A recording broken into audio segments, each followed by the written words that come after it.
em aroma suave. Vamos orar mais uma vez?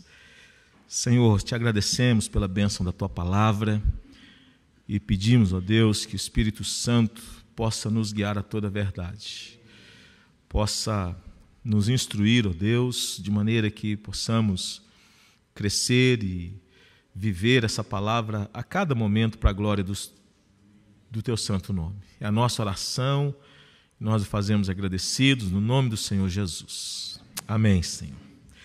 Irmãos, a Bíblia diz em Eclesiastes capítulo 7, verso 9, que Deus fez o homem reto, mas ele se meteu em muitos males. Deus fez o homem reto, mas ele se meteu em muitos males. O livro de Gênesis nos informa que tudo que Deus criou, ele disse que era bom. E quando Deus cria o homem, a expressão de Deus é que tudo era muito bom. Não apenas bom, mas era muito bom.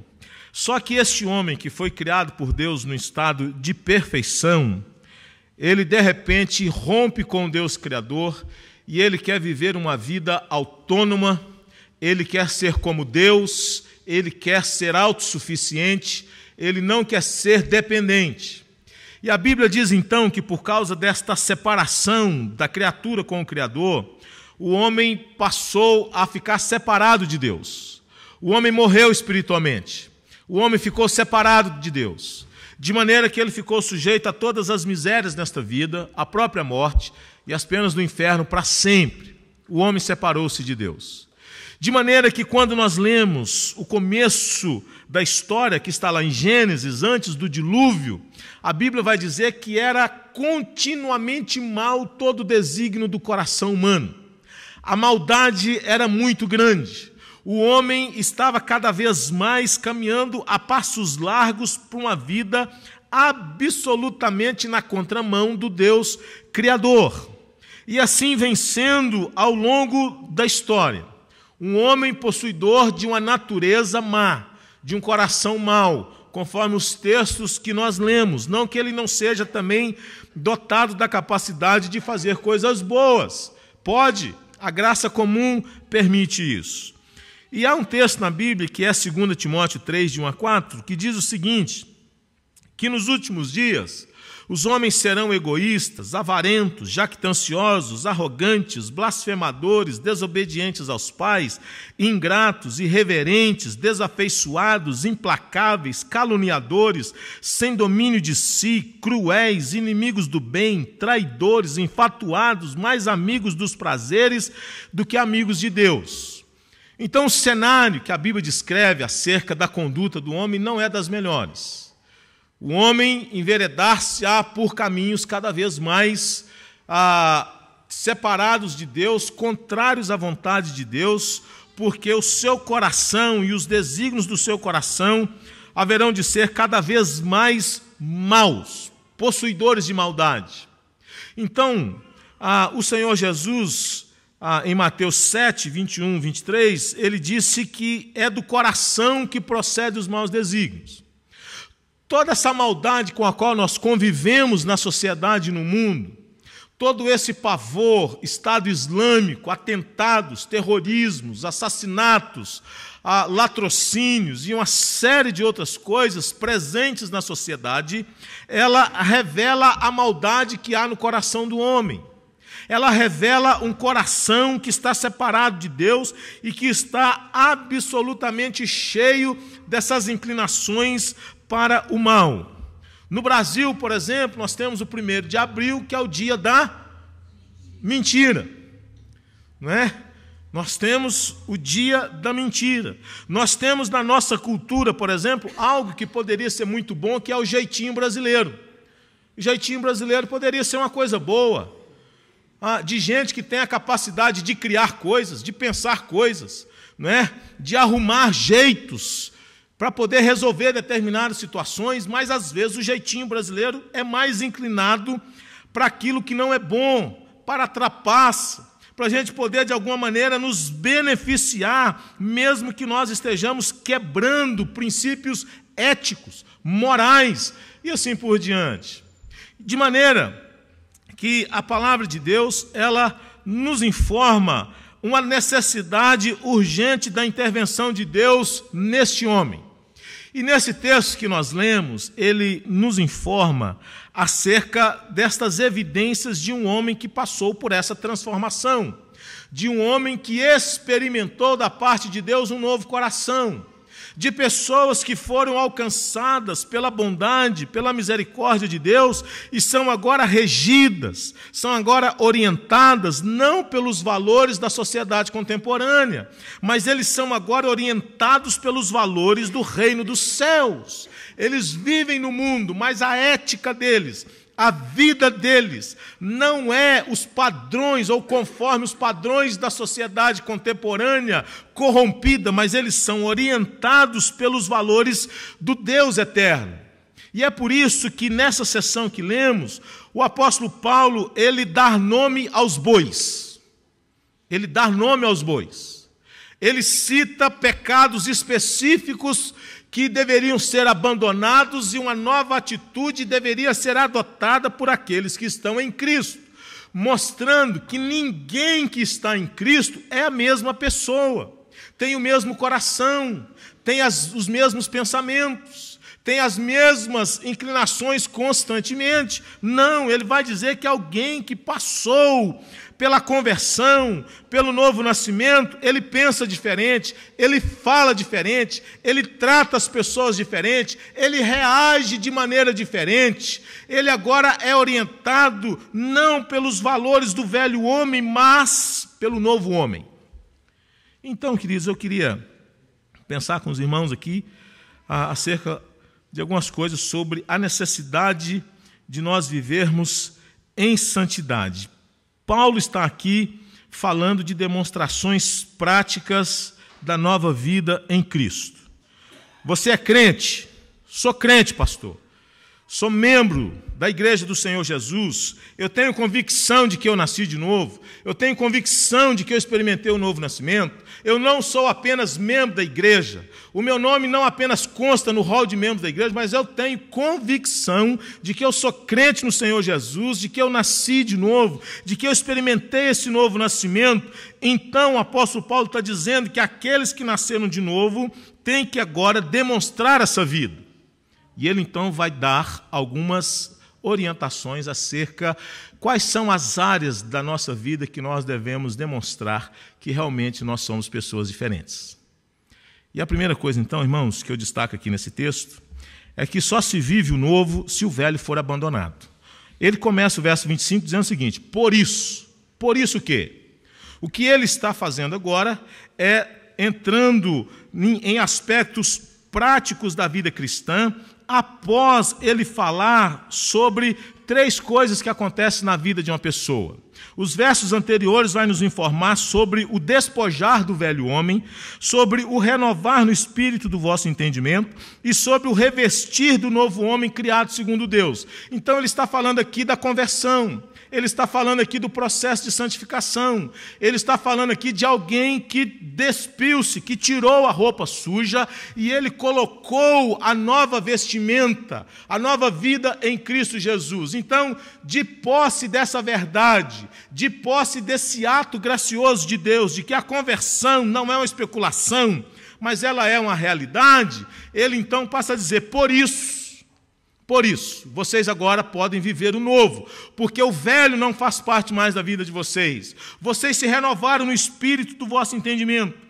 Vocês despojaram-se do velho homem. Vocês se revestiram do novo. Então, de posse disso, agora vocês podem viver, estão prontos, preparados para viver o novo, para demonstrar o novo, para expressar o novo, porque o velho não está mais presente na vida. Mas como assim, pastor? Significa então que eu não vou pecar mais? Vai pecar. Vai pecar. Mas você não terá mais prazer no pecado. Você vai escorregar, mas você vai se levantar, você vai chorar, você vai pedir perdão a Deus. Você não terá mais na sua vida prazer no pecado. Porque o Espírito Santo vai atormentar sua alma, vai atormentar sua consciência, vai importunar você, você não terá sossego no seu coração. Antigamente nós íamos sorridentes para o pecado, nós não víamos a hora de pecar, mas uma vez que o coração foi transformado, quando nós pecamos, o Espírito Santo então, automaticamente, ele toca na nossa mente e diz: você errou. Não deveria ser assim, não era para você ter feito isso, você sabe que pecou. Então a disposição do coração ela é diferente. Ela é diferente. Então só se vive o novo se o velho for abandonado. E aí então ele passa a enumerar várias coisas que fazia parte do velho e que deve ser abandonado e o novo deve sobressair. Como por exemplo, por isso, deixando a mentira, fale cada um a verdade com o seu próximo, porque somos membros uns dos outros. Notem que o apóstolo Paulo ele está falando sobre algumas coisas que têm a capacidade de prejudicar a unidade da igreja. E ele começa então a falar sobre a mentira. E essa mentira aqui é pseudos, aquilo que parece, mas não é. É o falso, é a falsidade, é aquela pessoa que vive uma vida que parece ser uma concreta, real, verdadeira, mas, na verdade, é uma pessoa falsa. Seu coração não foi transformado. Não se trata apenas da mentira que nós proferimos, mas se trata de qualquer tipo de falsidade vivida ou proferida. Por isso que a Bíblia diz que nós devemos amar de fato e de verdade, não somente de língua. Não somente com a boca, porque eu posso falar para o irmão como que eu te amo, mas o meu coração pode estar cheio de ódio por ele. O meu coração pode estar ressentido por ele. Eu posso abraçá-lo, eu posso cumprimentá-lo, eu posso dar um sorriso para ele, mas lá no meu coração eu estou ressentido, eu estou amargurado, eu estou entristecido. Tem a ver também com os exageros, tem a ver com a trapaça, tem a ver com as falsas desculpas. A fé cristã está alicerçada na verdade, pois Jesus Cristo é o caminho, a verdade e a vida. De maneira que a mentira, ela compromete a unidade da igreja. E o que é pior, Jesus diz que todos aqueles que proferem a mentira procedem de quem? Do diabo. De maneira que quando nós falamos a verdade é o Espírito que age, mas quando nós usamos da mentira é o diabo que age. De maneira também, meus irmãos, que Apocalipse capítulo 22, verso 15, vai dizer que de fora vão ficar todos aqueles que amam e praticam a mentira, aqueles que têm a mentira como característica das suas vidas, aqueles que estão tão acostumados a falar mentira que eles já acham que a mentira já é verdade. O cara mente tão bem, que até mesmo ele acredita nas mentiras dele como se fosse verdade. É uma benção. Misericórdia, não é? Então, o primeiro pecado julgado na igreja primitiva, conforme Atos 5, de 1 a 11, foi a mentira. A comunhão, pois, é edificada na confiança, e a confiança é edificada na verdade. Logo, a falsidade subverte a comunhão, ao passo que a verdade a fortalece. Como ter relacionamentos saudáveis se há mentira nos nossos relacionamentos? Como que a igreja pode ter unidade se não há verdade entre nós? Não tem como. Por isso, quem ama a verdade, às vezes ele precisa falar a verdade. E falar a verdade implica, às vezes, chegar para determinadas pessoas e dizer: meu irmão, com todo amor no coração, mas eu tenho que dizer, você está errado. Você errou. Não é assim que se faz. E, às vezes, nós não estamos preparados para viver a verdade. Porque a mentira é muito fácil, irmãos. A mentira faz média com todo mundo. A mentira coloca panos quentes nas coisas.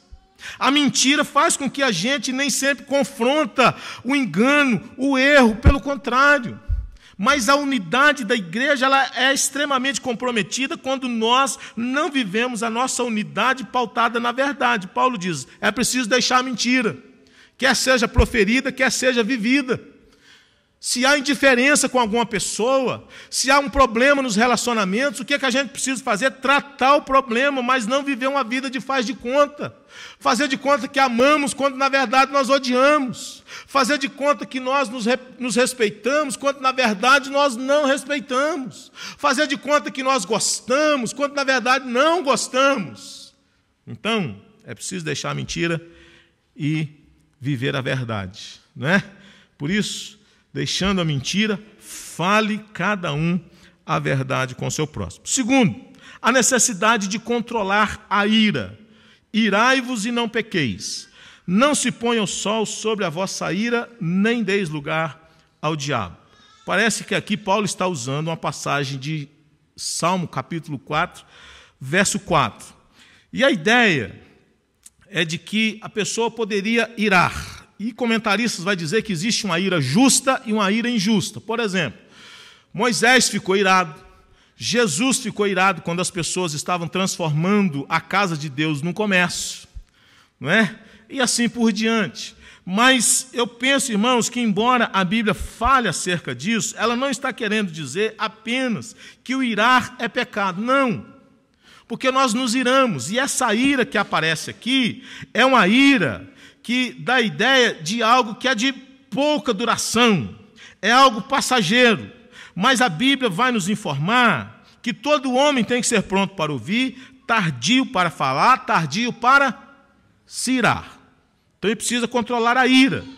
Não é? A Bíblia diz que a resposta branda desvia o furor, mas a palavra dura suscita a ira. Suscita a ira. Aristóteles, por exemplo, escreveu dizendo o seguinte: qualquer um pode se irar, mas irar-se com a pessoa certa, na medida certa, no momento certo, com o propósito certo e da maneira certa, isso não é fácil. Porque normalmente quando nós estamos irados com alguém, nós vamos o quê? Ferir essa pessoa, machucar essa pessoa, falar coisas que não se devem com essa pessoa. É difícil você estar irado e você não falar impropérios contra a pessoa. É difícil você, de repente, de posse desse sentimento, você não cometer injustiças com as pessoas. É raro, não é? E é por isso que ele fala de 3 cuidados quando você estiver irado. Primeiro, cuidado para não pecar. Irai-vos e não pequeis. Cuidado. Se estiver irado, não peque. Porque é difícil, viu? Uma pessoa irada, no filme Vingadores, quando Vingadores, a era de Ultron, eu acho que é isso o nome do filme. De repente, precisou do Incrível Hulk entrar em ação. E alguém virou para o Incrível Hulk, que ainda não estava transformado, e falou para ele: está na hora de você ficar com raiva. E ele virou e disse o seguinte: esse é meu problema. Eu estou sempre com raiva. Entendeu? Então, irmãos, tem pessoas que às vezes parece que só vivem assim, irado. Você encosta nele, está dando choque. Entendeu? Você chega às vezes animado, empolgado, cara. Então, a Bíblia diz: irai-vos, cuidado, para não pecar. Segundo, para não conservar a ira. Não se ponha o sol sobre a vossa ira. Então, a Bíblia está dizendo aqui que a pessoa, quando fica irada, ele tem que procurar voltar o seu coração para o lugar o mais rápido possível, não ir para a cama irado, não deixar que o sol se ponha com ele irado. É preciso resolver isso o mais rápido possível. Terceiro, não dá lugar ao diabo. Porque uma pessoa, quando está irado, ele abre todas as portas do seu coração para a ação do diabo na sua vida, para encher a sua mente, para fazer com que ele fique cada vez mais revoltado, para fazer com que ele queira se levantar cada vez mais contra a pessoa. Então, cuidado, controle a sua ira. Irai-vos e não pequeis. Outra coisa, o apóstolo Paulo vai dizer que é preciso deixar de roubar e trabalhar. Verso 28. Aquele que furtava, não furte mais, antes trabalhe, fazendo com as próprias mãos o que é bom, para que tenha com que ir acudir ao necessitado. A ideia do furtar aqui, irmãos, indica uma ação que era habitual, era um estilo de vida. Não era o cara que roubava determinadas coisas esporadicamente, não. Era o ladrão profissional. Eram pessoas que roubavam constantemente, que se enriqueciam às custas daquilo que era dos outros. Pessoas que se apropriavam do que era do outro. Então a Bíblia está dizendo que essas pessoas, e aqui eu gostei do que um comentarista disse, que era bem provável que a igreja estivesse recebendo como membros pessoas que tinham vindo de classes criminosas, como ex-assaltantes que roubavam como um meio de vida. Era o cara que era um assaltante da cidade, de repente se converteu, foi para a igreja, e ele agora precisa aprender os novos padrões do reino de Deus. E alguém chega e diz, cara, até hoje você foi ladrão. Inclusive você roubou lá em casa, porque eu sei que foi você. Mas é o seguinte, acabou, viu? Não roube mais. O que você tem que fazer? Trabalhar. E o trabalhar aqui é trabalho árduo, é fadiga. E ele tinha que trabalhar não apenas para se autossustentar, mas também para se socorrer. Olha como que o reino de Deus muda a vida das pessoas. Ele transforma um parasita da sociedade num benfeitor da sociedade. Ele transforma alguém que fazia o mal na comunidade em alguém que faz o bem para a comunidade. Ele não apenas deixou de roubar, mas ele trabalha e ajuda o necessitado. É lindo isso, não é não? É lindo isso. Então, tem a ver também, meus irmãos, com o furtar aqui, com a sonegação, se apropriar do que é do outro, empregados que oprimem trabalhadores, empregados que fazem serviços inferiores ou que não trabalham todas as horas devidas, que enrola no serviço. O cara é pago para trabalhar 8 horas. E o cara vive saindo do seu local de serviço. O cara vive enrolando. Toda hora ele está tomando um cafezinho. Toda hora ele está embromando. Toda hora ele está não sei o que tem. Quando você vai somar, o cara não trabalha 4 horas por dia. É pecado, irmão. É pecado. Você está roubando. Você foi pago para trabalhar 8 horas. Não se ofenda, estou falando você, talvez você está pensando, você está falando para mim, pastor? Então, talvez eu não usei o termo correto aqui, né? Então, o cara é pago para trabalhar 8 horas, mas toda hora ele está indo no banheiro, toda hora é 1, toda hora é 2, toda hora é 1, toda hora é o 2 no banheiro, e quando vai somar, o cara não trabalha 3 horas. É o WhatsApp toda hora, é a internet, é não sei mais o que tem. Irmãos, está roubando. Está roubando. Roubar e furtar era um pecado típico dos escravos no tempo de Paulo. Muitas vezes não eram tratados corretamente e viviam em estado constante de necessidade, sem qualquer amparo na lei. Por isso que Paulo vai escrever a Tito, no capítulo 2, verso 10, dizendo que aos escravos não roubem. Não roubem. Porque há um ditado também que diz o seguinte, que a ocasião faz o ladrão. Misericórdia, irmão. É triste quando a gente vê alguns vídeos aí na internet que o cara deixa a carteira cair no chão, de propósito, o cara que vem atrás. Vocês já viram isso aí? O cara pega a carteira e tchau. Já era. Irmãos, é triste, é lamentável, não é? É estarrecedor.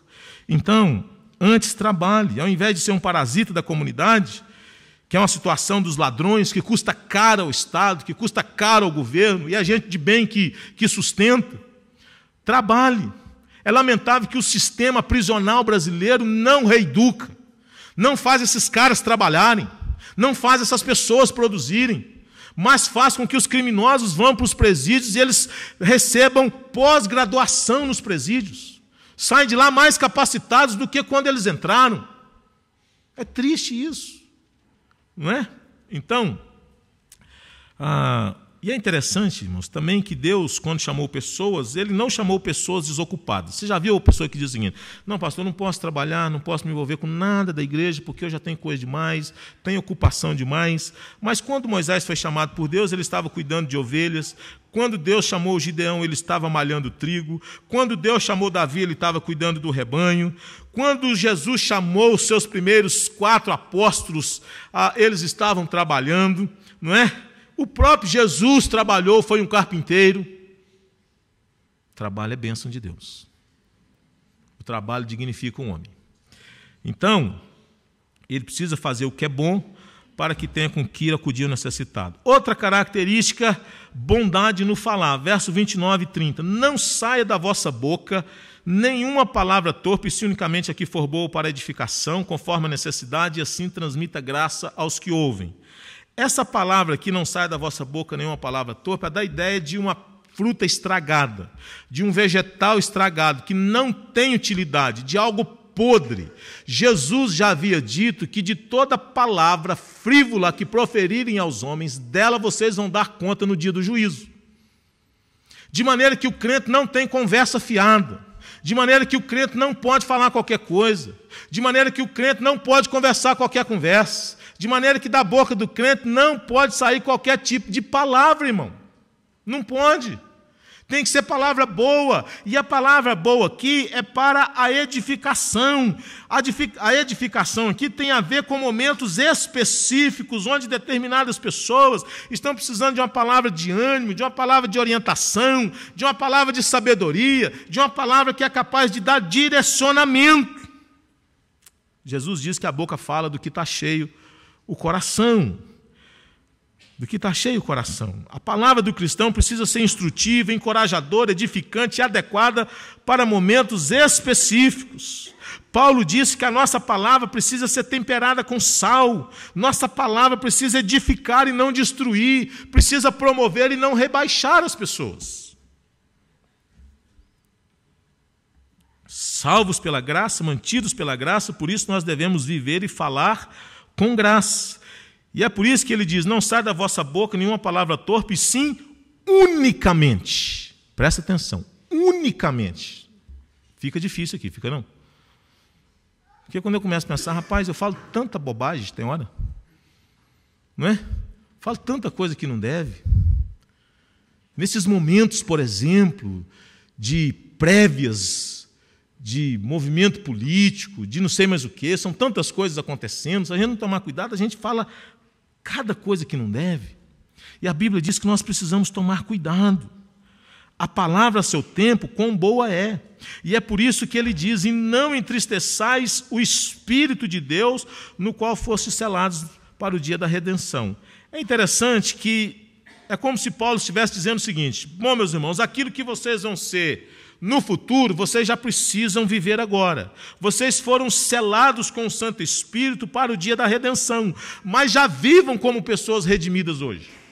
Já tem uma boa palavra hoje. Já tem uma palavra santa hoje. Já tem uma palavra agradável hoje. Não precisa deixar para amanhã. Tem uma palavra boa hoje. Porque a expressão que ele usa aqui para referir-se ao Espírito Santo, e não entristeçais o Espírito Santo, é causar tristeza, dor, aflição. São expressões humanas para referir-se ao Espírito Santo, porque o Espírito Santo, irmãos, é uma pessoa, não é? E ele nos batizou num corpo. Por isso nós precisamos ter cuidado com aquilo que nós falamos, porque às vezes nós podemos ferir as pessoas. E não só entristecer as pessoas, mas entristecer o Espírito Santo de Deus. E aí depois disso, a partir do verso 31, ele diz que nós não devemos nos deixar vencer pelo mal, mas nós devemos vencer o mal com o bem. Olha só o que ele diz no verso 31. Longe de vós. E esse longe aqui é a ideia de você tirar, de você retirar de uma vez por todas. 6 coisas ele vai enumerar aqui que não deve se fazer presente na vida cristã. Presta atenção comigo aqui, se você está com a sua Bíblia aberta. Primeira coisa que nós devemos jogar fora da nossa vida e dos nossos relacionamentos. Amargura. Essa palavra, irmãos, diz respeito a um espírito azedo e uma conversa azeda. Trata-se de um espírito amargurado e ressentido que se recusa a reconciliar-se. Sentimento latente que mantém o homem em constante animosidade. Pessoas que não se quebrantam, pessoas que não se rendem, pessoas que não se humilham, pessoas que não reconhecem o erro, pessoas que não são capazes de pedir perdão, pessoas que não são capazes de se humilhar, pessoas que estão com a alma azeda, pessoas que estão cheias de ressentimento na sua alma, amargura. Segunda coisa, cólera. Cólera é muito parecido com ira, mas a cólera é manifestação interior e explosiva, porém temporária. É aquele surto que dá no cara, mas passa rápido. Mas a ira, ela surge da animosidade pessoal, não é? É um surgimento súbito de irritação e agressividade devido à provocação pessoal, mas que ela é profunda e de duração mais extensa do que a cólera. O sentimento é semelhante, mas a cólera é uma manifestação interior explosiva, porém temporária, mas a ira já é de longa duração. E depois ele vai dizer que uma coisa está interligada à outra. Uma pessoa amargurada vai ser uma pessoa que vai ter cólera, que vai estar nesse estado de explosão, que vai perder o controle, que vai ser possuída pela ira contínua do coração. E esse estado que se instaura na alma humana é capaz de levar as pessoas a relacionarem-se de tal maneira a ponto de começarem a gritar umas com as outras. Você já viu quando uma discussão começa? E a pessoa, de repente, começa a aumentar o tom da conversa. E a pessoa começa a perder as estribeiras. E a pessoa, de repente, vai se elevando, vai inchando, vai inchando, vai inchando, vai inchando. E, de repente, o que acontece? Pá. Não engula o sapo. Não é? Então, a gritaria aqui é discórdia sem controle. Pessoas que ficam excitadas, que erguem a voz numa discussão e começam a gritar e até mesmo a berrar umas com as outras, para que todos ouçam a sua queixa. Refere-se aqui a gritos nas discussões. Já imaginou, irmãos?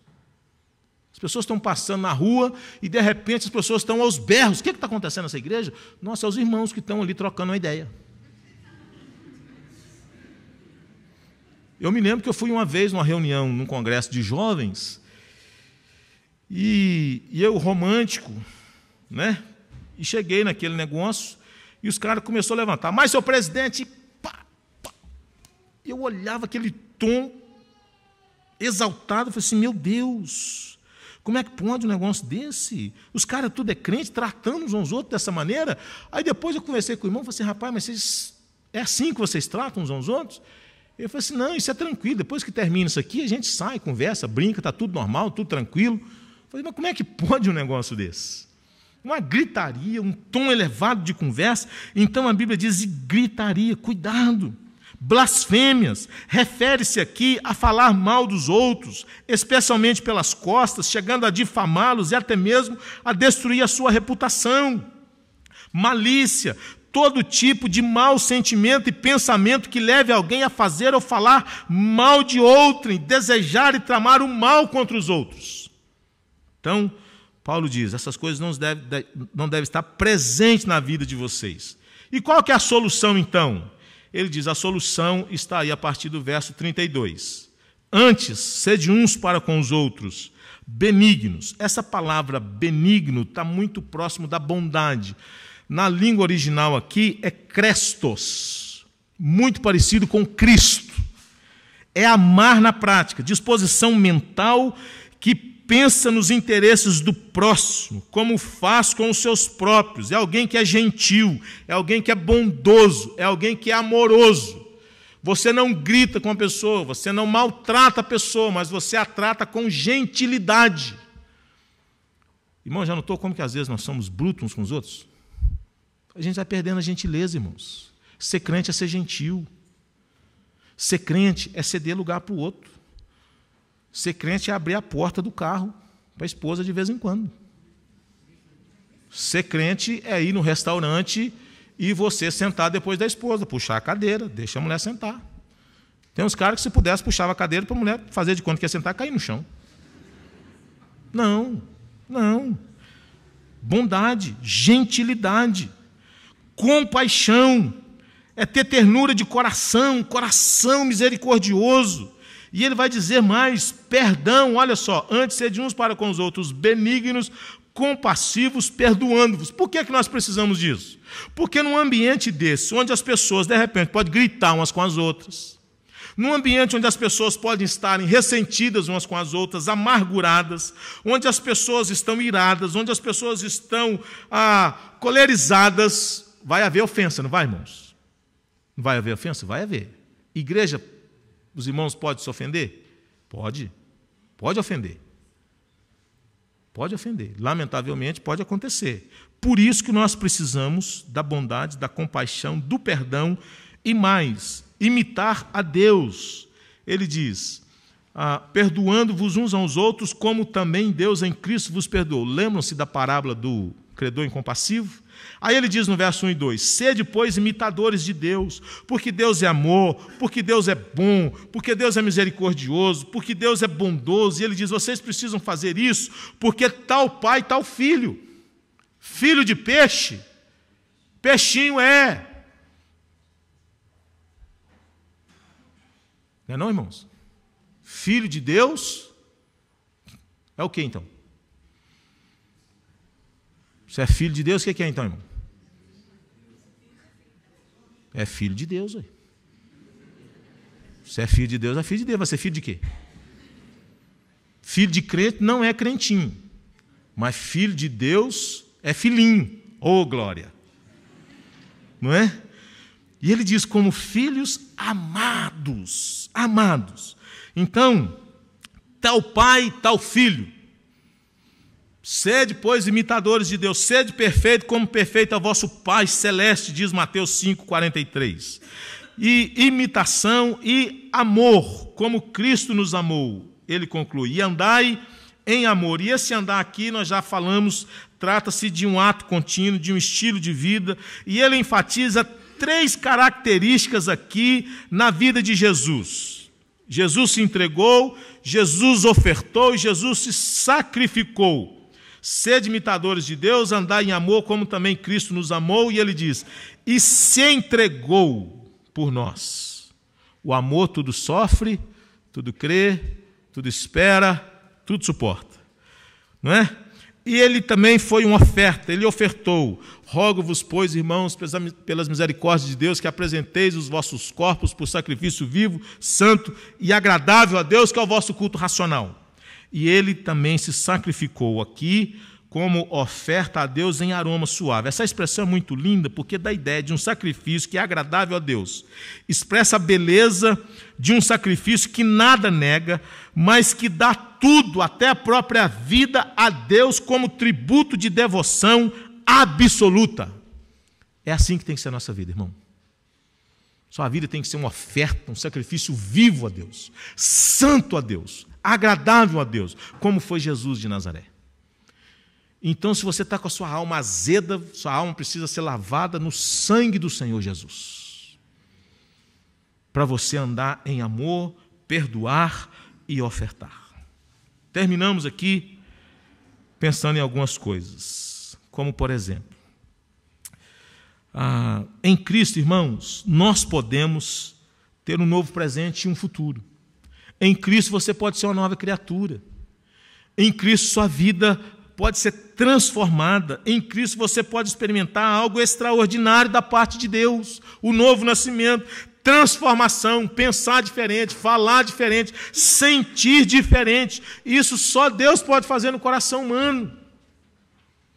E se ele mudar a sua vida, consequentemente, irmãos, as pessoas que convivem com você serão abençoadas, porque vai conviver com alguém que vai ter uma palavra boa, vai conviver com alguém que tem sentimentos bons, vai conviver com alguém que tem palavra de esperança na boca, vai conviver com você que tem perspectivas boas acerca da vida, que tem uma palavra que anima e não que destrói as pessoas. E quem é que não quer conviver com uma pessoa que quando abre a boca sai sabedoria, sai conselho, sai bênção? Mas, irmãos, quem é que quer estar perto de uma pessoa que só murmura, que só lamenta, que só difama, que só fala mal das pessoas, que só detona todo mundo? Ninguém. Ninguém. Eu quero conversar com gente que tem uma palavra boa, uma palavra rema, uma palavra que edifica, uma palavra que me anima quando eu estou desanimado. E gente para chegar para me dar uma burdoada na cabeça, para acabar de matar, não quero não. Quer não, vai para lá, Zé, sai fora. Não, vai falar com outro. Então, traz uma palavra boa. Então, se você experimentar essa conversão, você será uma bênção. Uma bênção. Segunda coisa, é que não basta despir do velho, é preciso se vestir do novo. Não basta deixar de fazer o errado, está entendendo? O cara roubava. Não basta parar de roubar. Quem vai sustentar esse cara? A igreja. Cara saudável, bacana, tranquilo, forte. Aí vai a igreja lá sustentar o marmanjão. Por que você não pode trabalhar? Não, porque é o seguinte, as coisas estão muito difíceis, não é? A situação não está fácil para ninguém, está fácil para quem? Vai catar papelão, rapaz, vai juntar latinha, vai resolver a vida, vai deixar de ser parasita. Não basta deixar de roubar, tem que trabalhar, não é? Terceira coisa, Paulo dá nomes específicos para o pecado. Ele trata o pecado como pecado, irmãos. Não tem esse negócio de passar a mão na cabeça, não tem esse negócio de ficar tratando as coisas como se fossem determinados sentimentos tranquilos, naturais. É pecado. Amargura é pecado, ira é pecado, estar colarizado é pecado, ter ódio no coração é pecado. Paulo dá nome aos bois. Paulo dá nome aos bois. Ele trata o pecado como pecado. Não brinca com isso. E vou terminar aqui dizendo o seguinte. É que precisamos, irmãos, ser igreja, ou precisamos ser igreja para os de fora. E nesse sentido, nós temos de estar dispostos a receber pessoas cujo passado tenha sido terrível. Presta atenção. É um grande erro querer que a igreja seja só para nós. Só para nós. De modo a inviabilizar o acesso dos outros. A igreja só estava enfrentando esses problemas porque ela estava crescendo. Era o cara que era ladrão, ouviu o evangelho, se rendeu ao evangelho e foi para a igreja. Mas precisava de alguém chegar e falar para ele o seguinte: rapaz, com Cristo é nova vida. Entendeu? É o cara que vivia na sociedade, à margem da sociedade, problemático e tudo mais, mas ouviu o evangelho. Ele vai chegar pronto na igreja? Não vai, irmãos. Não vai. E às vezes nós queremos as pessoas prontas. Nós queremos as pessoas bonitinhas. Nós queremos as pessoas já certinhas, que têm o mesmo tipo de cabelo que nós temos, que vestem os mesmos tipos de roupa que nós vestimos, não é? Que têm os mesmos trajes que nós temos. Então, nós precisamos abrir a nossa mente, porque a igreja só é igreja quando é para os de fora. E nós não podemos ser uma igreja que inviabilize o acesso das pessoas. Não podemos. Não podemos. Então, chegou na igreja, eis aqui uma mulher que era prostituta. Irmãos, Jesus saiu da linhagem de uma ex-prostituta. De uma ex-prostituta. Louvado seja Deus. Para mostrar, meus irmãos, que com Jesus é assim. Não precisa ter pedigree religioso, porque o meu tataravô foi isso, foi aquilo. Nada, irmãos, nada. Pode ser também bênção, não é? Mas, pastor, eu estou aqui porque um dia eu era assim, mas Jesus entrou na minha vida, mudou a minha história, e hoje eu sou uma nova criatura para a glória do Senhor Jesus. Então, que Deus nos abençoe, irmãos. Vamos ouvir o coral.